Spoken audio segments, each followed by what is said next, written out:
Hello guys, welcome to viral news. वैसे तो big boss के मेकर्स ने आज एपिसोड में बकवास करने से कोई कसर नहीं छोड़ी।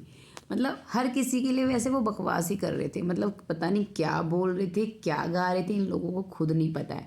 बस सच में वही वाली बात हो रही है। अविनाश और ईशा की आरती उतारनी बाकी रह गई है। आरती उतार रहे हैं, इन्हें ही सही बता रहे हैं। फाइनली विविन को भी डांट दिया कि अपने लोगों की कद्र नहीं है। कहाँ तो अब तक विविन को ये समझा रहे थे हर एपिसोड में कि तुम स्टैंड नहीं लेते हो, तुम्हारे साथ धोखा हो रहा है, अविनाश ने ये कर दिया, अविनाश ने वो कर दिया। जहाँ उसने एक दो एपिसोड में इनसे बात नहीं करी, थोड़ी डिस्टेंस बनाई, तो वहाँ अब इसको लताड़ लगा रहे हैं कि अपने लोगों की नहीं सुनी, जो तुम्हारे लिए खेले। ओह माय गॉड, पता नहीं कुछ भी बोल रहे हैं। पता है अभी करण ना, तो देखिए करण ही ज़्यादा ठीक है, कोई भी इतना कोई सही नहीं है यहाँ पे। फिर भी मैं एक बात कहना चाहूँगी कि करण को डांटने के लिए वो वाली बात ला दी कि इसने बोला था चाहत की चोटी काट देगा, ये वो सब चीज़ें। भाई अविनाश ने तो सर कभी कुछ बोला ही नहीं है। ना ना ना ना, अविनाश ने कभी चाहत को कुछ नहीं बोला शुरू से अब तक। उसकी माँ तो ऐसे ही डांट के चली गई इसको, और सब चाहत की गलती है। तुम्हारे पास और कोई टॉपिक ही नहीं है। या तो ये टॉपिक है स्विमिंग पूल में किसके साथ डांस कर रही थी, कहाँ पार्टी कर रही थी, या फिर वो वाला टॉपिक है कि हाँ कोई तो है बाहर, कोई तो है, 21 लाख रुपए का इनाम है। ये सब चीज़ें बकवास करने का टाइम है। लेकिन जब सलमान ने बताया ना कि उसने, करण ने तुम्हें धमकी दी थी कि चोटी काट दूंगा, ये कर दूंगा, वो कर दूंगा, तो पता है इस पर रजत ना एकदम से शॉक्ड रह जाता है। रजत को ये बात पता ही नहीं है, उसके सामने ये चीज़ें हुई ही नहीं है।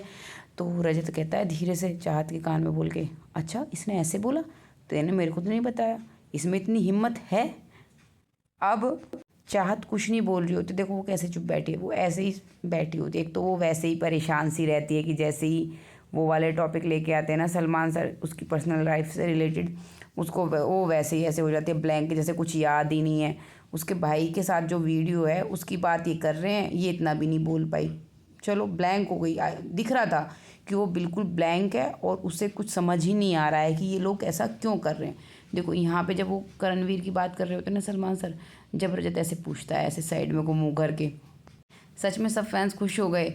वैसे तो रजत भी कोई स्टैंड नहीं लेता है, उसका भी है, वो खुद बोल के कितनी बातें चला जाता है। लेकिन ये बात है वो चाहत की सुन भी लेता है, अगर बोलता है तो चाहत भी उससे करवा देती है। जैसे टास्क में वो बाल्टी गिरवा दी थी, रख बाल्टी नीचे रख, कितने गुस्से में बोल रही थी, वो रखता नहीं, लेकिन इसके कहने पर रख दिया था वाकई में ही।